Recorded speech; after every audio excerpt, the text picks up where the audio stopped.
una de las cosas que nos priva de ver la realidad tal cual es son nuestras mismas herramientas, las limitaciones de nuestras propias herramientas. Por ejemplo, cuando vemos, en realidad vemos muy poco. Cuando escuchamos, en realidad escuchamos muy poco. Cuando sentimos a nivel corporal, en realidad escuchamos muy poco. ¿Por qué digo poco? Por ejemplo, de lo que vemos, solamente vemos el espectro, bueno, algo parecido a esto, solamente vemos el espectro del arco iris. Pero sabemos que las máquinas pueden medir el arco iris siendo el violeta en una orilla y el rojo en la otra. Sabemos que las máquinas pueden medir y ver tanto rayos ultravioletas, mucho más allá del violeta que nosotros no podemos percibir, que hasta nos dañan la piel, y rayos infrarrojos, los cuales se detectan el calor y todo eso. Algunos animales como las víboras y tal pueden ver esos rayos y guían toda su vida a través de ellos. Bueno, nuestros sentidos, tanto en el ojo como en el oído, por tomar solo dos ejemplos, pero sucede con todos, también hay ultrasonido y también hay sonidos no sé cómo se diría, muy graves. Entonces hay frecuencias que solamente los perros podrían escuchar, por ejemplo. Entonces nuestros sentidos nos da una limitante en conocer la realidad. La ciencia nos ayuda a revelar todo lo que no se puede ver a través de los ojos, todo lo que no se puede escuchar, todo lo que no se puede sentir a través de sus descubrimientos y máquinas, lo van revelando. Eso es uno, pero después hay otro que es uno de los que más nos detriment, ¿cómo se diría? El que más nos quita es cómo percibimos las cosas. Porque no es que no estemos viendo, pero por ejemplo, si ahora vemos allá la montaña y mi percepción es de que me gusta la montaña, me va a hacer sentir algo bonito. Pero si por algo hace un poco tiempo me caí y me lastimé la pierna, en cuanto veo la montaña y me recuerda eso, puede ser que me dé para abajo. Entonces nuestra percepción de las cosas varía mucho. Entonces aquí vamos a ver un ejemplo. Imagínense que estamos viendo la playa y todos los detallitos que de repente se nos puede pasar. Simple arena, un poquito más, y todas las cosas que no se necesita mucho, realmente esto hasta con una lupa fuerte se puede ver. Ahí estábamos caminando y no nos dimos cuenta que quizás estábamos encima de todas estas maravillas, y aún podemos ir más y más. Estas son unas imágenes de microscopios de electrones y más. Esto es lo que todos traemos, es tela de algodón, así normal, de la que todos traemos. Y esto pues una aguja con el hilo ensartado y unos polvitos de polen. Miren nomás qué maravilla. Polen. Entonces cuando vuela y lo que nos hace estornudar, pues esto, yo creo que serán estos piquitos o algo de esto. Pero qué patrones tan increíbles. Entonces, ahí necesito los lentes, perdón. Aquí están. No son los lentes, ¿dónde están? A ver, ahí los dejé nada más así. Con esto yo creo que queda el punto de que todo depende de lo que vamos sintiendo y ponemos de énfasis y cómo percibimos las cosas, no solamente a través de nuestros sentidos, cómo varía nuestra realidad.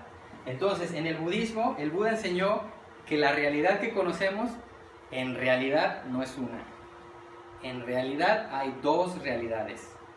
Hay una realidad conceptual, por ejemplo, cuando vimos la playa dijimos, ¡ay, qué bonita la playa! Pero en realidad eran billones, trillones de partículas, tanto de conchas o arena misma o lo que sea, que estaban acumuladas y de la misma manera un árbol o cualquier cosa o el agua era simplemente un concepto. Pero cuando lo vamos viendo a nivel último, por ejemplo, todos nosotros amantes de los árboles, cualquiera de estos, uno de los ejemplos que a nuestro maestro le encanta, dice, a ver, aquí todos podemos ver un árbol, o este de aquí. Este es un árbol, ¿cierto?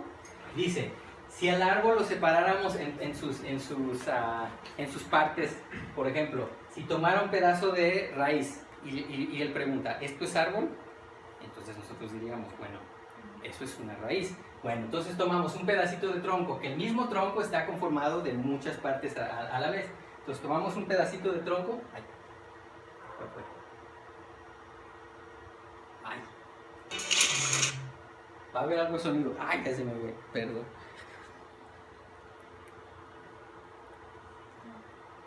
Aquí.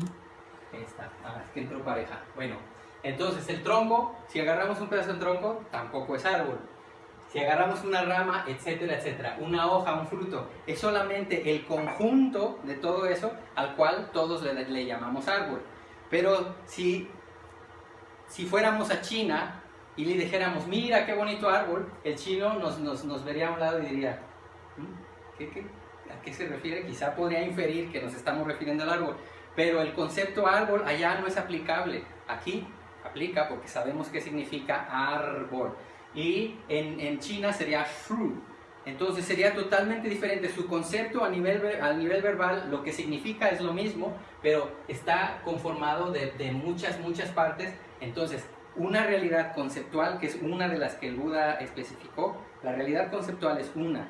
El yo soy yo, el tú eres tú, pero a nivel último, la realidad que los científicos buscan es totalmente diferente. Entonces ahora vamos a ver algunos, ya vimos un árbol, un objeto por la cantidad de sus elementos, digamos, sencillo. Vamos a ver un objeto que también es un concepto y realidad última un poco más complejo. Va a salir un poquito de sonido, ¿eh?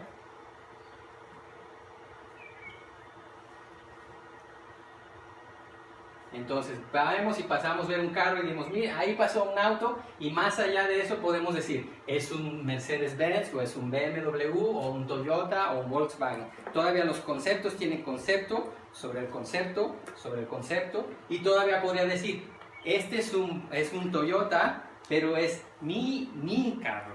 Ese es un concepto sobre el concepto, sobre el concepto. Pero en realidad, cuando lo vemos más de cerca,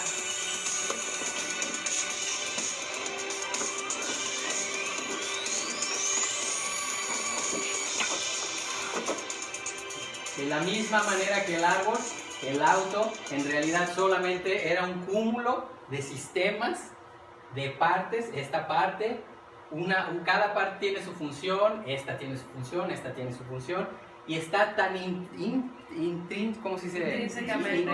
O intricate. ¿Cómo se dice? Es tan complicados todos los sistemas que un solo, por ejemplo, aquí yo me imagino que este es el sistema eléctrico, porque va para allá donde están las luces atrás, son las venas del auto, un solo cablecito, y nuestra vida es igualmente frágil. Un solo cablecito, no que no esté presente, sino que simplemente no haga contacto, digamos, el que se encarga de hacer en la llave, el pasar la corriente en la llave, uno solo que no estuviera haciendo contacto, todo lo que conocemos como servicio, concepto y la utilidad de todo este automóvil, no va a funcionar. Nuestro cuerpo es igualmente frágil. Un cablecito que se tape, ya se acabó. De hecho, terminar con la vida es muy fácil. Entonces aquí vemos muchos sistemas todos juntos. Esto es empezar, lo que el Buda se refiere a empezar a ver la realidad como realidad última. ¿Cuáles son los elementos de las cosas? No solamente sus conceptos. Mis queridas hermanos, familia, normalmente, y lo vamos a explorar, vivimos en una realidad conceptual. Solamente una realidad que tenemos aquí. Entonces, en nuestra película, cada uno de nosotros somos el actor principal, el protagonista. En mi película, aquí todos los demás son algo, y en su película todos los demás somos algo de la otra persona. Conceptos y conceptos y conceptos y conceptos. Entonces ahora lo que vamos a hacer es empezar a desmenuzar los sistemas y las partes del cuerpo y de la mente, que es de lo que se trata la enseñanza budista. De la misma manera, así me imagínense que estas son las venas del auto, que pasando aceite o flujos neumáticos, electricidad, etcétera, etcétera, o el limpia parabrisas o algo así. Entonces todos estos de elementos pudiéramos tomar, por ejemplo, solamente este cable o esta manguera, y de la manguera pudiéramos tomar solamente su conector. Entonces nosotros diríamos, ¿esto es carro? ¿Es esto carro? Bueno, podemos decir, sí, esto es un carro, Pero a nivel último, ¿cuál de todas estas partes? ¿Es esta carro? ¿Este es carro? ¿O este? ¿O este? ¿O este? ¿O este? Etcétera, etcétera, etcétera. Entonces, no es más que el cúmulo. Cuando el Buda explica la realidad última, dice, sí, el carro como concepto existe, pero no es más que un montón, de piezas juntas que funcionen, que estén oiled, aceitadas, que estén apretadas, que hagan contacto, lo que eventualmente nos sirve nos da el servicio de un auto, de llevarnos de aquí a la avenida Guadalajara. Otro ejemplo, ¿cuál de todos esto es bicicleta? Bueno, pues es todo, pero con situación muy, muy particular. Puede estar toda la bicicleta armada sin cadena. No hay bicicleta. La bicicleta es useless, ¿cómo sería? Sí, no funciona. Infuncional, por una sola parte, y de la misma manera nuestra mente y nuestro cuerpo funciona igual. Una casa, igual, sabemos que esto es una barda, pero está hecho de ladrillos, y los ladrillos está hecho de tierra, y la tierra está hecho de plum, plum, plum, plum, plum, plum, plum, plum, y seguimos, y seguimos, y seguimos. Entonces ahora vamos a ver un ejemplo un poquito más cercano.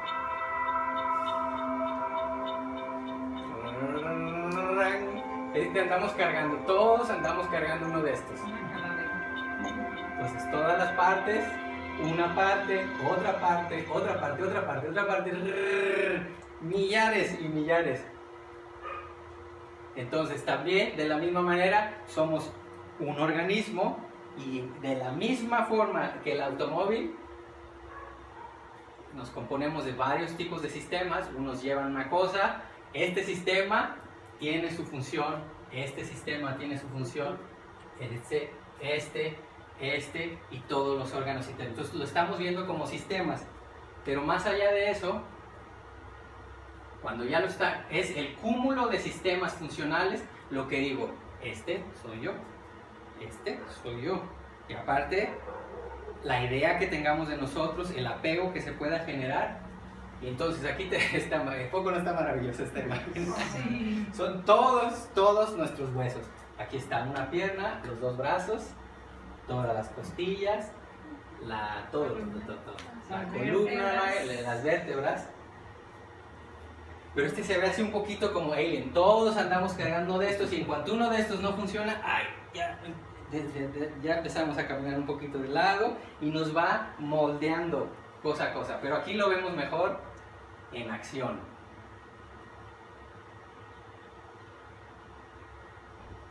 Un besito, cómo se mueve, y se dan cuenta, lo que se me hace increíble es que esta cosa no se mueve, solo abre y cierra. Qué increíble. El hombro, el codo, la mano, la rodilla y el tobillo.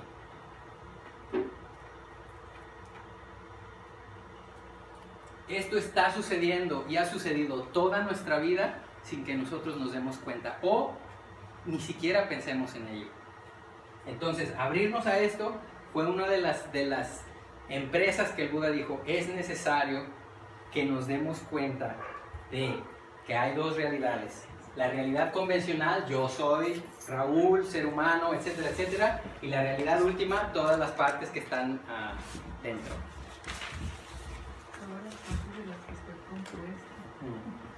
Hasta aquí, comentarios, preguntas, algo.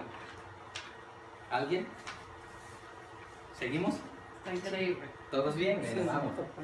Ahora con la tecnología, afortunadamente, muchos elementos, y todo es Google, mis hermanos. Nomás es cosa de estar Google y tener paciencia con las conexiones que nos llegan a los guayabos.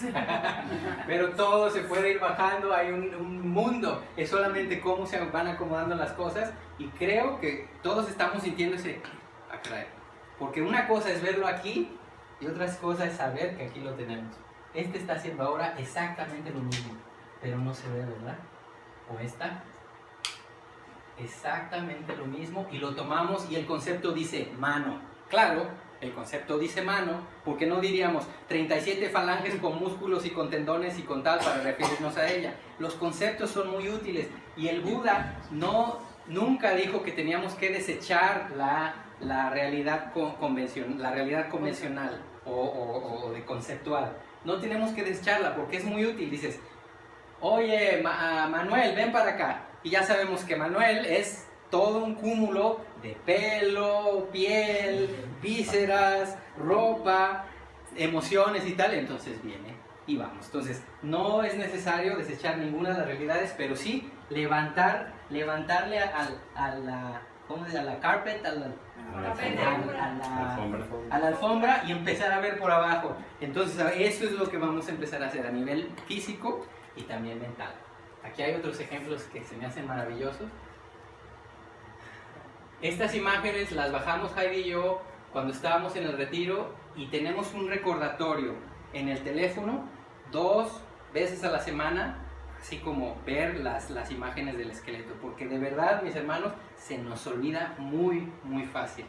Muy, muy fácil, que somos muy frágiles, muy, muy fácil, que somos un milagro caminando, muy, muy fácil, que estar sanos, pensantes y con vida es algo por lo cual podemos estar agradecidos hasta la médula, y se nos olvida porque estamos preocupados porque no tenemos buena recepción en el teléfono, o porque se nos pasó el camión, etcétera, etcétera, o porque me dijo y la próxima vez que lo vea le voy a decir, y todo esto está sucediendo ahora mismo, estamos aquí y somos todo esto, pero nomás vemos lo que ve la mente así. Entonces es como una invitación, da muchos buenos beneficios, la gratitud que se genera nos da hasta cierto punto, o al menos nos encamina hacia la humildad, el agradecer la vida de todo lo maravilla que tenemos, de estar rodeados de animales, los árboles y tal. La realidad empieza a abrirse como si fuera un libro multicolor. De haber sido blanco y negro, así como estas imágenes, en cuanto nos abrimos a nuestra realidad última, empieza a abrirse la cosa. Empieza. Un poquito más de ejemplos. Este también está padrísimo. Todas las mañanas, mediodías y noches. Pero mira, esto me intriga, no se mueve esto. Esto es una pieza sola. Se baja y cierra. Y mira, los labios sí lo vemos bastante claro que están, es lo que conocemos, lo externo. Y no nomás eso, no vemos la realidad verdadera.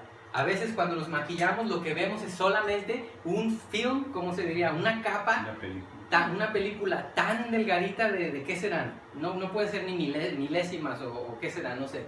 Entonces es lo único que nos enfocamos. Pero bueno, vamos a seguir la exploración. De la misma manera tenemos los sistemas, están constituidos de órganos, y cada órgano, vamos a ver solo uno.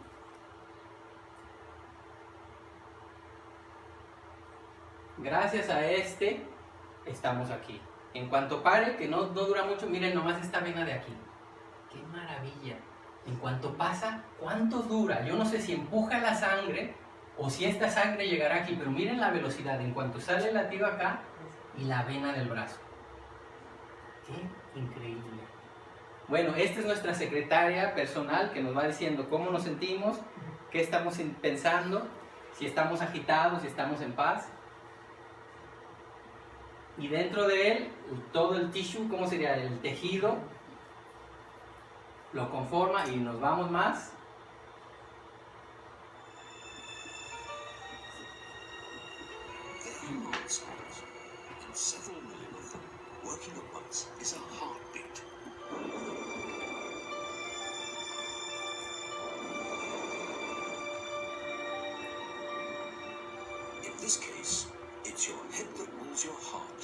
Dice que es la mente la que mueve el corazón. Hay una parte que en el occidente se le tiende a llamar como inconsciente, pero en realidad ya lo vamos a ir explorando. No tiene nada de inconsciente, tiene solamente causas y efectos. Y una vez todas las células también tienen sus diferentes organeles, que son sus partes, ¿cómo se dice? Organelos. Y después de eso, las moléculas que los conforman. Entonces hay un montón ya de moléculas más pequeñito. Y después esas moléculas están hechas de puros bolitas igual que nosotros. Y dentro de esas bolitas no hay más que vibración y energía y movimiento. Y la pregunta es, a este nivel, ¿dónde está Raúl? ¿Dónde estás? ¿Dónde estás tú a este nivel? Y más pequeñito todavía de eso, con 12 o un poquito más de energías, es todo esto, todo lo que nos rodea, todos nosotros, no más que a nivel último, no más que un cúmulo de energía acomodada de cierta forma. Así como el auto era auto porque estaba acomodado así, o la bicicleta o el árbol. Y nosotros ahí, la pregunta es, ¿dónde estamos en realidad? ¿Dónde está yo? Entonces, ¿dónde estamos? ¿Dónde estoy yo? Tal como lo ven, el budismo, dependiendo de lo que hayan explorado antes, espero vayamos viendo en la dirección de que el Buda en realidad era un científico. Exploró la naturaleza física y mental a niveles muy de realidad última. ¿Sí?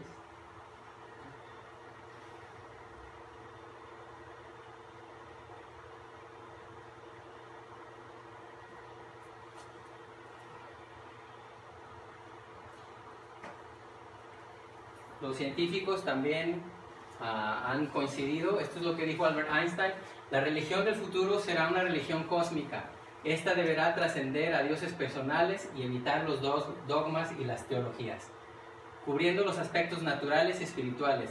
Estará basada sobre el sentido religioso de la experiencia de todas las cosas, las naturales, espirituales y su unidad. El budismo responde a esta descripción. Si hay alguna religión que puede lidiar con las necesidades de la ciencia moderna, esta será el budismo.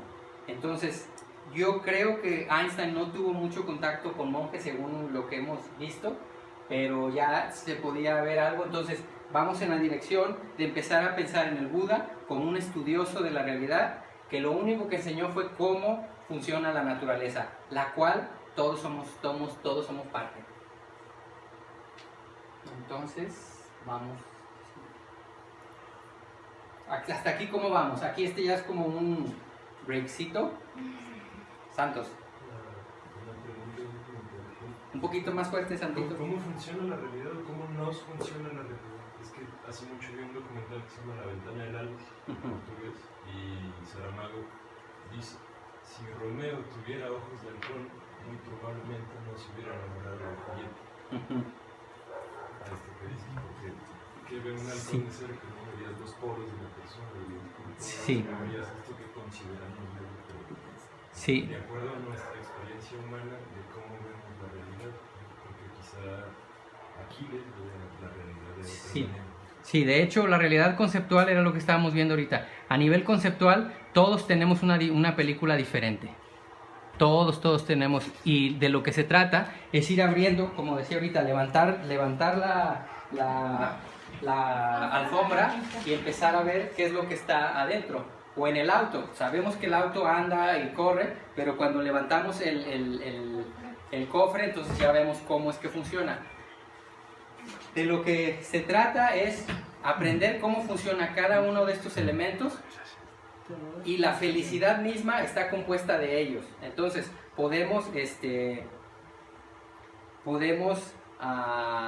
si la felicidad se nos descompone, sabemos dónde arreglarla, sabemos cuál es el cablecito o la válvula que hay que cambiar o el filtro que hay que cambiar para volver a su normalidad. Entonces, de hecho, como dices, esto lo vamos a ir explorando. Hay las dos realidades, es lo que consideramos, y esto también va cambiando momento a momento. Lo que creemos, nuestras creencias a través de la vida, o no mi caso, van cambiando de una cosa, nos llega nueva información, y lo que antes creíamos que era de una manera, lo empezamos a ver, en vez de soltar algo, lo empezamos a complementar. Entonces, es maleable y está cambiando en este momento, y la realidad última es así, solamente se demuestra a sí misma. ¿Quieres decir un poquito de la realidad última y de la añadida? Sí, el Buda enseñó dos realidades, ¿no? Ahorita vimos que uno es el conceptual y el otro es la realidad última, se llama. En realidad última, de hecho, solo hay 4 cosas, más que eso. Cuatro cosas que es la conciencia y los factores mentales que están, de hecho, 2 de ellos es mente. El mente se divide en 2, la conciencia y los factores mentales. Y estos conciencia, a veces pensamos que conciencia es que como cada uno tenemos una conciencia, ¿sí? Pero la conciencia que se refiere el Buda no es una conciencia que cargamos siempre todo así. Es conciencia, es una unidad de conciencia, surge y pasa. Entonces estamos siempre con mucho conciencia que está surgiendo y pasando, pero en una velocidad tan rápido que pensamos que es uno, pero realmente es como un río, que en un río hay mucho agua que siempre está pasando, que no es la misma agua, pero pensamos que es un río, es el mismo río, ayer y hoy, pero realmente es mucho que están siempre cambiando. Y entonces la conciencia y los factores mentales son chitta, sika, son dos, y luego se llama rupa, que es materiales. La materialidad, corporealidad, sí, de cuerpo y de cosas. Todo lo físico. Sí, es la tercera. Y luego el último, que es el Nibbana, que es una condición o un estado que es incondicional, porque toda la mente y el cuerpo o las cosas materiales está condicionada. Por ejemplo, tiene causas y efectos, necesita de muchas causas para que se dé un efecto, como lo vimos en el ejemplo del automóvil. Si cambia algo, entonces la mente cambia. Por ejemplo, si cambia un objeto, por ejemplo, ahora veo un árbol, entonces es una conciencia conciencia visual, y el objeto es un árbol. Pero ahora veo una persona y entonces es otra conciencia de visual, pero ya el objeto cambió. Entonces depende de muchas cosas, son condiciones. Y entonces la Nibbana, que es algo que es no necesitar ningún condicionada, lo condiciona y siempre está, ¿cómo puedo decir? No tiene causas y efectos el nirvana. Entonces, lo han oído la palabra nirvana, ¿no? Sí, que le llaman como la felicidad última. Miren, para estar felices, todos nosotros necesitamos de muchas cosas. Primero, tener un cuerpo humano, que estemos sanos, que tengamos comida, que tengamos techo, que tengamos amigos, etcétera, etcétera. Depende de qué tan complejo o simple que vivamos, ¿no? Pero, si una de esas causas falla, por ejemplo, tenemos casa, tenemos comida, tenemos amigos, familia, pero estamos enfermos. Nuestra felicidad ya está cojeando y se cae. O puede ser otro, tenemos amigos, tenemos familia, tenemos comida, pero pasó un terremoto y se nos cayó la casa. Nuestra felicidad constantemente está necesitando de muchas causas externas para que se pueda, estar parada. Pero la felicidad que describe el Buda última es lo que se refiere al nirvana. Imagínense un tipo de felicidad al cual todos tenemos potencial, donde irrespectivamente de lo que esté sucediendo afuera, si tenemos salud o no tenemos salud, si la felicidad sale de adentro, si tenemos una felicidad que es la felicidad de afuera para adentro y por eso soy feliz, porque me quieres, soy feliz. Pero si la persona se va o se muere, entonces se llevó mi felicidad, porque esa persona yo le había depositado todo mi sentido de felicidad. Entonces, si siempre la felicidad de la cual nos gusta o perseguimos o dependemos viene de afuera para adentro, mis queridos hermanos, aquí la naturaleza nos va a contar una broma, porque mientras más pase el tiempo, todo lo que vamos teniendo, tanto a nivel físico como mental, lo vamos a ir inevitablemente perdiendo. La salud, la movilidad, la memoria, la claridad mental, y es inevitable. Todos ya estamos en este viaje. Va a ser inevitable que momento a momento, de hecho está pasando segundo a segundo, nos vamos poniendo un poquito más viejos, pasa un día, pasa un mes, pasa un año, pasa la década, y cada vez nos vamos. Si ahora mismo no entrenamos por tener una felicidad que surja de adentro y que no sea dependiente de nuestra juventud, de nuestra belleza, de nuestra habilidad, de nuestra fuerza, si no encontramos una manera, ahora que estamos jóvenes, con capacidad, con buena memoria y todo, de cultivar una felicidad independiente, la cual sale de aquí para afuera, se nos va a poner difícil a todos. Y no necesitamos solamente con la vejez. ¿Cuántas veces vamos saliendo, se cae te caes, ya queda mala, se rompe alguna cosita y ya no puedes caminar. Si tu felicidad dependía de dar caminatas todas las mañanas aquí afuera en los guayabos, pues una gran parte de la felicidad ya se la quitó. ¿Estamos listos para todo eso? Esa es una de las preguntas que los monjes constantemente nos dicen. ¿Estás listo? No es cosa de alarmarse ni nada, pero sí de utilizar lo mejor que podamos la energía de juventud, de salud, de claridad mental para cultivar cosas que puedan ser más permanentes, porque sabemos que todo lo externo de un momento a otro cambia. A veces tenemos éxito, nos va muy bien un año y es totalmente diferente al otro. No se diga cuando hay desgracias, accidentes, etcétera, etcétera, los cuales ojalá no suceda, pero tenemos todo el potencial. Mientras que tengamos cuerpo físico, puede suceder. Una vez llegó un estudiante francés con nuestro maestro. ¿Se acuerdan del maestro grandote? José Adulta Genial. Y llega y viene en muletas y con la pierna toda así enyesada. Y le dice el maestro, oye, ¿por qué te rompiste la pierna? Y le dice, no, maestro, lo que pasa es que me andaba subiendo. Dice, no, ¿por qué te rompiste la pierna?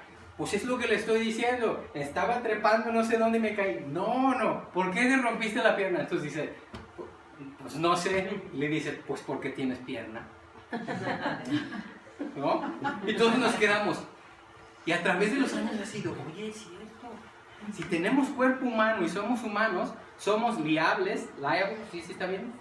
Sí. Liable, somos liables a la enfermedad, propensos a los accidentes, al cáncer. No es mala onda, no es mala onda. Pero tenemos el potencial, mientras que tengamos células, si las células cuando se ponen loquitas generan cáncer, pues todos nosotros tenemos ese potencial.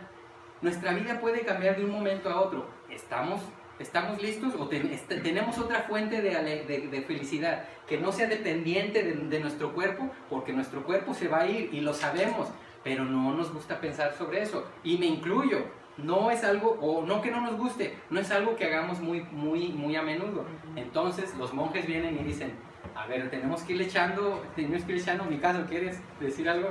No. Entonces, tenemos que ir echando un ojito ahorita que tenemos principalmente claridad mental. Porque cuando esa se vaya, aunque tengamos fuerza física, se pone difícil. Entonces, ahora yo creo que todos tenemos cordura, buena memoria, etcétera, etcétera. Creo que es una buena oportunidad para seguir. Entonces, lo que enseñó el Buda, lo que vamos a explorar ahora es la mente y el cuerpo. Y en Nibbana es cómo llegar allí. ¿Cómo llegar? Sí, pero antes de explorar cómo llegar allí, primero tenemos que entender qué somos, cómo somos. Y entonces, desde ahora vamos a explorar la mente y el cuerpo, de qué se trata, de qué se consiste. ¿De qué lo consiste, qué lo conforma? Entonces, sabemos que está la felicidad última del nirvana, una felicidad independiente. Si estamos viejos, enfermos, con personas a nuestro alrededor o en la bancarrota, una felicidad que lo sabemos que existe. Se pueden ver personas en situaciones extremas que aún así siguen sonriendo. ¿Cómo que hacen? ¿Qué elementos hay ahí para que puedan continuar con esa estabilidad interior? Sí. Entonces, perdón, termino la idea, ahorita va. Entonces, si ya sabemos que hay algo, existe algo, aquí hay algo está pasando. Ya estamos aquí, ¿verdad? Todos se sienten su peso en el sillón o en el cojín, en todo. Aquí estamos ya. No se sabe, no nos vamos a poner ahorita a investigar cómo fue que llegamos. Eventualmente el Buda lo explica. Pero ya estamos aquí y algo está pasando. Algo está sucediendo a nivel físico y corpóreo. Yo creo que entenderlo es la responsabilidad humana más básica o muy útil que podría ser para entender qué causas y efectos me llevan al sufrimiento, qué causas y efectos cuando no son ejecutados me llevan hacia la felicidad. Entonces, de eso se trata. ¿Querías decir una idea? Sí, quería nomás aumentar una definición de Nibbana. Definición de Nibbana también es un estado totalmente libre de negatividad. ¿Cómo se llega al nirvana? En resumidas cuentas, el Buda dijo, tenemos 6 tipos de raíces. Nosotros como un humano, como un árbol humano, tenemos 6 tipos de raíces. 3 son positivas y 3 son negativas. Y ambas se cancelan o sea, esas tres son parejita y se cancelan unas a otras. Entonces, por el lado negativo tenemos la ira, que a todos nos sucede. Yo creo que más de alguno hoy nos enojamos. Yo me sentí frustrado, que es ya familiar de la ira. Yo creo que más de alguna vez a través del día nos molestó algo. Entonces eso salió de esa raíz. Cuando fuimos a comer hoy, llegamos al restaurante y en vez de pedir ese, pedí este. ¿Por qué pedí ese? Un cierto grado de deseo debió haber estado ahí. Bueno, el deseo normal no pasa nada, pero cuando el deseo es totalmente egoísta y desmedido, es mi caso, nos puede dar constantemente, nos dice todas las barbaridades que se le hace a la madre tierra por todo la avaricia desmedida, ese deseo de ser pequeñito, lo dejamos crecer y que fluya a través de nosotros, tanto que podemos hasta abusar de otras personas. Perdón por el ejemplo, pero en una violación, no tanto hombre-mujer o sexual, pero cualquier violación a los derechos de los otros, si el deseo de nuestra propia ambición es más grande que nuestra compasión o interés de la felicidad del otro, eventualmente lo vamos a pisar y es algo que se ve a diario. Vamos, ¿verdad? Estamos juntos. Entonces, tenemos tres raíces, las tres. La avaricia, la ira, que la ira, cuando es pequeñita, la frustración, el no me gustó cómo me habló, el etcétera, etcétera, ya es parte de la ira, ya está funcionando, son solo tres. Desde eso hasta las guerras, la matazón y la violencia, la ira quiere destruir. Y la otra, que es la más peligrosa, es la ignorancia. ¿Y por qué nos podemos decir, pues por qué ser ignorante es peligroso? La ignorancia de no saber que estamos enojados. Porque si no sabemos que empezó un fogazón aquí en el área común y todos estamos aquí muy tranquilos sin saber, ese poquito fuego que empezó así nomás con un cerillito puede consumir todo las casas de todos nosotros, todo el bosque si no lo cuidamos. Por eso es que es tan peligrosa, y el deseo sucede lo mismo. Si el deseo sucede de una manera inconsciente, o sea, ignorante de que está sucediendo el deseo, podemos abusar, matar, hurtar, robar. Especialmente el robo está generado al deseo. Entonces, todo va a salir de lo malo de la humanidad, del universo, ha salido solamente por tres. Pero igual que un árbol, raíces tiene pocas, pero ramas, ¿cuántas tiene? Un montonal. Entonces, la ira tiene muchísimas ramas y muchísimos primos y descendientes. O sea, tiene muchísimas modalidades. Esas modalidades es lo que vamos a empezar a estudiar con la anatomía de la mente, que esperamos ahorita, dependiendo del tiempo, empezar.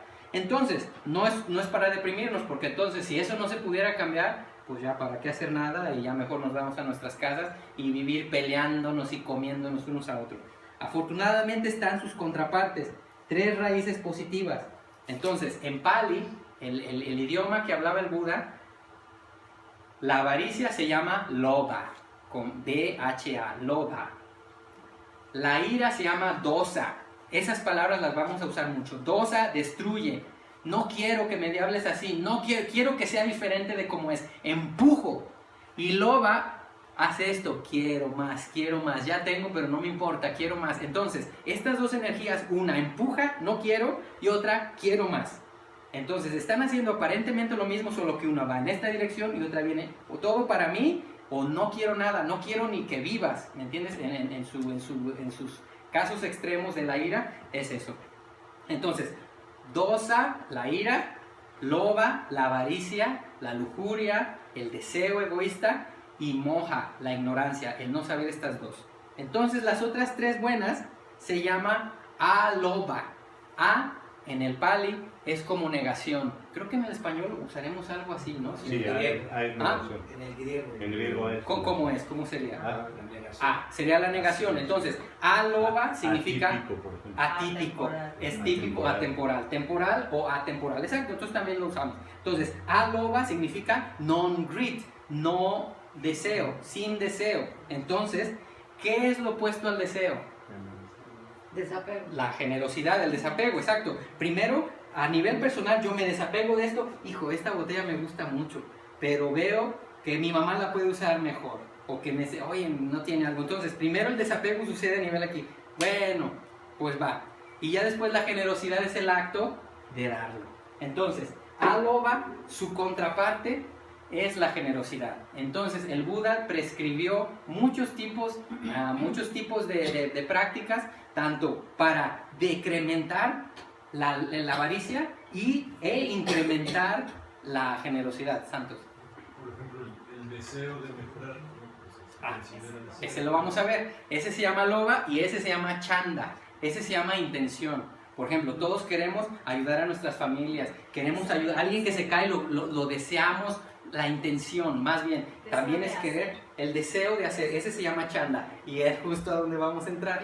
¿Cuáles son las diferencias? ¿Cuándo es deseo y cuándo deja de serlo? ¿En mi caso? ¿Algo? No, todo bien. Bien. Entonces, seguimos con las otras. Está aloba. Aloba. Y luego vamos a dosa, non-hatred. ¿Qué es lo opuesto a destruir, matar y todo lo malo? La compasión, el amor. Entonces, adosa significa amor incondicional, la ausencia total de ira. Si una persona tiene ausencia total de ira, está en el amor, no hay de otra, no puede haber de otra. A nuestro maestro, Seattle Tajenía, le dicen: oiga maestro, ¿usted por qué no pone a los meditadores a practicar amor incondicional, tanto para uno como para los demás? Y dice: no, a mí lo que me gusta es mejor que trabajen para erradicar la ira y el apego. Y dice: si de nosotros mágicamente, bueno, que tenemos el potencial y no es tan mágicamente, necesitamos practicar y cultivarnos, sacáramos de raíz toda la aversión, toda la ira y todo el deseo, dice, ¿qué es lo que queda? Si de una persona sacas toda la ira, ya no puede estar más enojado, ¿qué es lo que queda? Pues puro amor, compasión, etcétera, etcétera. Bueno, esto todo se generó por el nirvana. El nirvana, cuando una persona toca el nirvana, es porque tuvo la sabiduría y la capacidad de tomar las tres raíces malsanas, la raíz de la avaricia, la raíz de la ira y la raíz de la ignorancia, la sacó totalmente, y ese árbol humano ya no puede dar más ira, ya no puede dar más reacciones de deseo, etcétera, etcétera. Eso es cuando una persona se ilumina. Entonces, qué bonito, ¿verdad? Entonces, si lo opuesto de la ignorancia, ¿qué es? La sabiduría. Bueno, mi querida familia, la sabiduría es algo que estamos intentando. Hoy pudimos haber estado viendo tele o caminando en el bosque o haciendo cualquier cosa. El mérito que tenemos de decidir venir, sentarnos como familia y explorar cómo funciona la naturaleza bajo una guía muy detallada, pues eso ya estamos poniendo, al menos estamos poniendo una ¿cómo se diría? Estamos tomando un paso, una contribución, un paso a pasito hacia esto, hacia el cultivo de la sabiduría, hacia la erradicación de la ira, la erradicación del deseo. Entonces el nirvana es, si podemos sacar esto, otro último ejemplo, si un árbol, una planta que da muchas espinas, está en nuestro jardín y solamente le cortamos las ramas, ¿se muere? No. Si le cortamos el tronco, ¿se muere? No, va a salir. Solo cuando se saca de raíz, así que la raíz ya se secó, se checó que no quedó ningún capilar y que está todo fuera, entonces esa planta no va a volver a dar. Bueno, el trabajo que tenemos, porque dependiendo, todos nosotros tenemos ese potencial de ira, de deseo y de ignorancia, ya lo traemos cargando, al mismo tiempo que tenemos potencial de generosidad, compasión, amor incondicional y sabiduría. Entonces tenemos tanto que cultivar como empezar a intentar sacar de raíz esto. Antes de empezar con ya los objetos mentales, ahora vimos con las imágenes que un carro, nuestro cuerpo y un árbol está compuesto de muchas partes, ¿cierto? Está bien, a nivel conceptual es un árbol, pero sabemos que es un tronco, es ramas, hojas, frutos, flores, etcétera, etcétera. Bark, ¿cómo se dice? Corteza. La corteza. Perdón, les voy a pedir una disculpa. Normalmente todo lo que aprendimos fue en inglés, entonces estamos así a veces como que apenas reacomodando el vocabulario. Entonces, si todo en la naturaleza está compuesto de partes pequeñitas, nuestro cuerpo, las cosas externas, los automóviles que usamos, las bicicletas, Si todo está compuesto en la naturaleza de causas y efectos y de muchos elementos que conforman un sistema y luego un organismo, si todo en la naturaleza tiene esa característica, ¿qué podemos decir de la mente? Pues es lo mismo. Es lo mismo. Sí.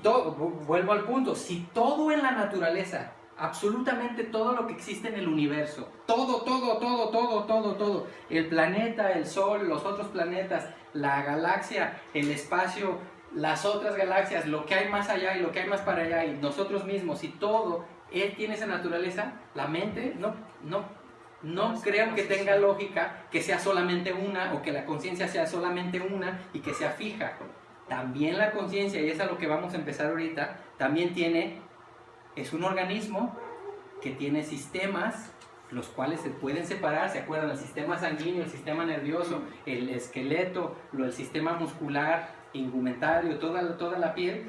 Todos esos sistemas se pueden, digestivo, respiratorio, se pueden separar la mente de la misma manera. Entonces lo que vamos a empezar ahorita es a explorar los sistemas que conforman a la conciencia, a lo que digo que soy yo, a nivel mental. Nivel físico ya lo sabemos, hay muchísimo, pero a nivel conciencia, se le pregunta a la ciencia contemporánea, es así lo que se sabe. Heidi tiene un tío que es anestesiólogo, y cuando me dijo es anestesiólogo, yo tenía una pregunta desde hace mucho tiempo. ¿Y cuándo pues vamos a Hong Kong? Él vive en Hong Kong y ya que habíamos terminado de cenar, etcétera, etcétera, porque la cena es importantísima para la cultura china, llega, cenamos y todo, y ya así como a la hora del tecito, y yo con la pregunta, ya a ver a qué hora se puede, porque a la hora de comer medio no se habla mucho, o se habla, pero no puedes entrar así ya de lleno. Y le digo, tío, ya sé que practica la anestesiología desde hace muchos años, ¿qué se sabe de la conciencia? ¿A dónde se va cuando no está? Se queda así, nomás respiró. Dice, mira, nosotros los anestesiólogos solamente sabemos que hay químicos que se aplican y en ese momento la persona no es consciente. ¿A dónde se va y todo eso? No tenemos ni idea. Lo único que sabemos es que hay químicos que funcionan para que una persona no tenga dolor y esté alerta de sus sentidos. Esa fue su respuesta. Y yo, un desinfladón que me dio, y definitivamente no había respuesta alguna. Hemos seguido investigando en otras fuentes, no se sabe para dónde se va, no se sabe mucho para cómo se conforma todo. Craniosacral es una terapia que practico hace 13 años y en el último curso que fui, en el avanzado, se practica una técnica para poder saber dónde estuvo la mente de personas que estuvieron en coma o en estados vegetativos o durante las anestesias. O sea, sí hay registro. Ajá. ¿Y cómo lo defines? Tisular. Ajá. ¿Cómo lo definimos? Sí, ¿cuáles son cómo explican o cómo llegan a saber dónde estaba y todo eso? Lo que hacemos es entrar en un diálogo con el tejido. Tejido. Por ejemplo, puede ser que la herida misma o la parte que abrieron, o sea, todas esas fascias tengan la información. ¿Te refieres físicamente? Físicamente. O puede ser que el cerebro mismo. Entonces, cuando se practica la técnica, se entra en un estado muy profundo. ¿Por parte del paciente o del terapeuta? De los dos. Ajá. Pero aquí lo importante es el paciente. Ajá. Entonces, porque el paciente es el que contiene toda la información. Inclusive mi maestro, por ejemplo, él fue un objetor de conciencia y no fue a la guerra de Vietnam, pero trabajó con muchos veteranos. Y por ejemplo, dice que Elliot Ledger, por ejemplo, usaban para estudiar el cerebro. ¿Qué es eso que dijiste? Ledger es el que creó la técnica de craniosacral. Ajá. Entonces, por ejemplo, que a veces el mismo soldado, o sea, en el estado de conciencia, a la hora de estar recibiendo la terapia, decía que, bueno, este es un caso, ¿no? Que dice, quiero volver a activar en mi cerebro la parte, me cambió un poco de tema, pero solo rapidísimo. Sí. O sea, que el punto es que él decía qué parte del cerebro había se había desconectado para él no tener registro de las emociones de lo que vivió. Ajá. Y entonces a través de este trabajo él vuelve a conectar y a la hora que revisan la parte del cerebro que trabajó es justamente la que hace las conexiones emocionales. Es exactamente el mismo trabajo que se hace cuando alguien estuvo en coma o estuvo anestesiado. Sí queda un registro a nivel celular. Bueno, pues será bueno seguir jalándole el hilito a investigar. Aquí algunas cosas, ya lo iremos viendo, difieren de lo que describió el Buda entre la relación de la materia y la mente.